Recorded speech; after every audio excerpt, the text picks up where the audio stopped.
up, everybody? This is TOP promo episode 4. Today we are talking about yesterday's and today's submission comparisons. So anything from a new wrestler's submission to an old wrestler's submission and how they stack up, essentially. So I want to talk to you guys about today's submissions first. Let's start with Cena's STF, which is formerly known as STFU. Shut the fuck up. Yeah, which was much better. Yeah. I could take him not wrenching up on somebody with the STFU more than I could take it with just an STF. For me, man, it just really pisses me off, man. You know what pisses me off? The PC era of the fucking WWE. I mean, it doesn't really get me hyped like Roman Reigns or anything like that, but what it does irritate me of is, man, when it was called the STFU, the shut the fuck up, that was amazing. Yeah. When the attitude adjustment was called the FU, Yeah, amazing. But what happens? They give it these PC names, and what does it really do? It diminishes from the move itself. I know you don't think of it in that concept of like, hey, the move changed, so it's less weaker. No, it's not that. When the name of the move changes, it makes the move less effectable. Yeah, man. It's like when they throw it in, no wonder AJ Styles is kicking out twice when it's called the AA. If it's called the FU still, it'd only be once. How many times does Stone Cold tell John Cena to pull up on that move and to really wrench up on that guy? And he hasn't done it, and it looks so weak. But you know who does it great compared to John Cena? Is his girlfriend, Nikki Bella. It's funny. Yeah, I'm not a huge Nikki Bella fan. I'm not a Bella fan at all. But the funny thing is, she actually wrenches on it. And when I see the wrench, you know what I think? That, damn, I felt that move before in the wrenched hold, and that fucking shit hurt. Yeah. You felt, John Cena taught this to you.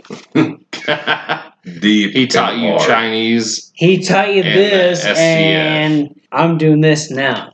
And she's getting booty fooked. I mean, let's be real. I couldn't have said it any better myself, sir. What do you guys think about Becky Lynch's arm wrench? Ronda Rousey wannabe. Really? I really do. All right. Let's think about when Becky Lynch came up to the big card. Not in her NXT, the big card, right before Mania last year. What happened at Mania last year? Stephanie gets slapped by Ronda. What do you think about when you think Ronda Rousey? Armbar. What do you think about when you think Becky Lynch? Armbar modified with a wrench. Do you really think that has something to do with it, though? You know what I'm saying? I do. I always think outside performers. When Vince sees something that's hot, he rolls with it. I think it might be a matter of coincidence. You know what I'm saying? Like, that was her move before she got big. You know what I'm saying? Like, I think it could be a matter of coincidence. You're like, she's guilty to matter of coincidence. Well, Mean Dean, be the deciding factor in this. How you feel? I like it. I mean, she pulls back on it. It's just the submission has to be effective. That's the biggest thing. Well, do you see it as effective? Like a figure 4 or something. Yeah. I mean, even the figure 8 is effective for Charlotte, and I'm cool with that. But yeah, the arm wrench is effective. I'm good with it.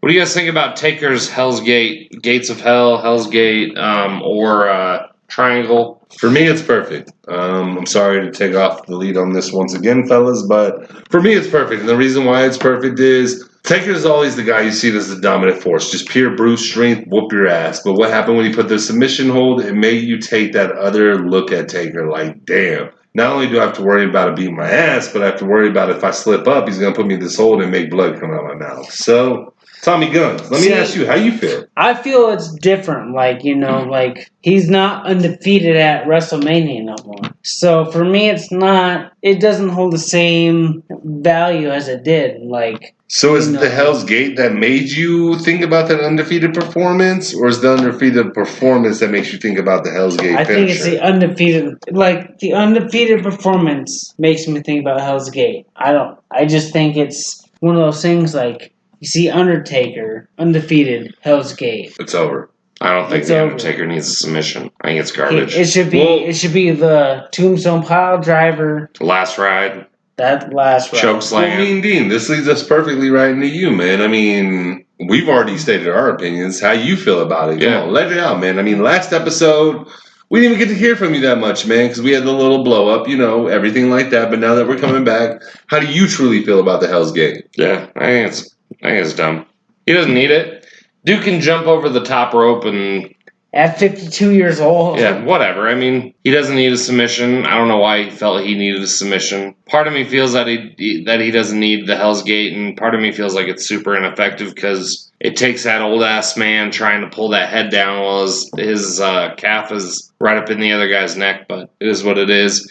One thing I do really enjoy that is more of a rendition on a classic or a Taz mission is Joe's Coquina Clutch. So hold on, Joe. Mean Dean, we know Joe is your number one in the game right now. So let me ponder to you. I don't want anybody else. Me and Dean are going to be quiet and listen, but I want to hear you. How do you feel about that Coquina Clutch? I mean, we've already seen it injure Seth Rollins. We've seen your boy... Oh, he pulled on it, yeah. It's one of the best sleepers in the game. Is there a sleeper you put above it? $1 Million Dream, but we'll get into that. Arn Anderson. Yeah. I mean, I'm with Arn. But today, that's the only sleeper, if I'm not mistaken. While I got you on this point, man, I've always been curious, man. What is it that puts Joe at number one for you? Not number two, but number one in the era for you. Well, if I had to sidetrack Joe, Mick Foley said it best. He's the most believable badass in wrestling today. And I truly believe that. His promos speak for it. His work in the ring speaks for it. It's hard for me to believe that the Coquina Clutch is less than what it's meant to be because, if we compare that to Cena's STF, dude puts people out and it's believable that he's putting people out. If Cena wants to put his huge fucking forearms around some dude's ears, then do that. But the Coquina Clutch is the way to go. Phenomenal. Tommy Guns, what's up? Let me hear about Samoa Joe and that Coquina. Honestly, the more I've seen it, the more I am amazed by it. Elaborate for me, please. Like, the first time he came out on Raw, you saw him with Seth Rollins, you're like, okay, Seth will kick out. Every time you see him on Raw, he's doing the Coquina Clutch. So for me, it's one of those moves where, like, you gotta respect it. You know what I'm saying?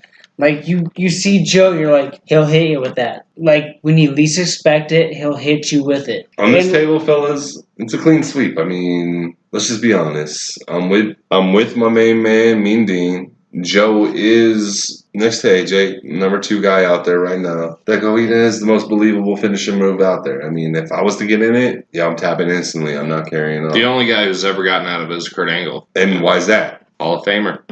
And because it's real. It's damn real. Yeah. That's it. So let's go back to yesterday's submissions, which, based on our format is infinitely better than what today's is. 1,000,000%. Bret Hart's sharpshooter. I'm out. Instantly, I will give you guys full reign to talk shit on me, but if you've ever been in that position where you have your bottom left leg under, and then he makes your top leg go over your ankle and down, you're tapping out because it hurts. It's putting strain on your right hamstring and your left. Yeah. And your back. You're out. That's it. You're tapping out. So for that move, that's my ultimate right there. 2 seconds, man. I'm going to pass it on to Mr. Mean Dean. For me, it's the best submission that I've ever seen in my life. The man was the most technical wrestler. Not only on top of that, if you've ever been put, as Tommy Gunn said, in the sharpshooter, you realize it's not one of those moves that's just pretend hurt. It really hurts. Scorpion Deathlock or sharpshooter. Oh, yeah. Sharpshooter all day, every day. The only difference is Sting's persona made the Scorpion Deathlock. Bret Hart as a whole made the sharpshooter. Like, that's true. Even this day, when we still just see the sharpshooter, do you think anybody should really break out of it? I do think Bret Hart before I think Sting. Benoit's crossface. Amazing. Always. Rest in peace. It was a good one. It's crazy, right? It was a good. He really pulled back on these guys. Yeah. Real quick, before we move to the next one, would you take Perry Saturn's or the Crippler crossface? Crippler. All day. No, I take Perry. I like the Rings of Saturn more, like in terms of the visual. No, I like the idea of the Rings of Saturn more than I like the crossface. Was it the double arm entitled? Was it the double arm entrenched in there? Yeah, but I like the crossface visual better when they get a camera right up there in the guy's face. $1 Million Dream, one of the best sleeper holds ever. Guaranteed. Yeah, best ever. I couldn't do it. There's not another sleeper hold that compares. I'd check out. I mean, it wasn't a sleeper where he just like put you in it and that was it. He really like swung you around. Yeah. You were going to sleep. Yeah, that's it. Last one, the ankle lock. And we're talking about Kurt Angle's ankle lock, not fucking the Patriot lock, not Jack Swagger's ankle lock. Have you ever had your ankle fucked with in your life? Let me ask you this. You, JG, ankle ever fucked with in your life? Oh, got multiple ankle injuries. You have? Mean Dean. Yeah. Ankle is the worst. I've had my ankle fucked up to the point where the doctor's like, you walked in here on this? I will not take an ankle block. Like a Kurt Angle, not gonna happen. For me, it's fully when he drops down, man. When you have the prolonged stand-up, twist the ankle. But the second he drops down, you're like... Yeah, the second he locks the legs behind the knee and locks it down, all I think is UFC and you're fucking done. And you don't want that because guess what? It fucking hurts. Brock Lesnar's first match ever lost in the UFC. How was it too? Yeah, knee lock by who? Fred Mir. And then who's the dude in the UFC, WWE that you think doing that?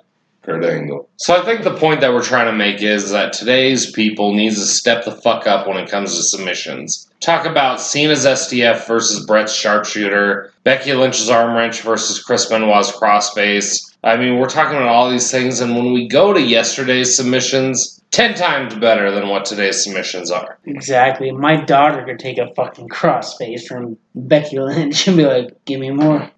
Okay. For me, it's just Joe, man. Joe's the only person who could have hung back then and put on the Corona, and it had been done. It's true. All right, everybody. This is episode 4 of the TOP promo. We will see you guys later.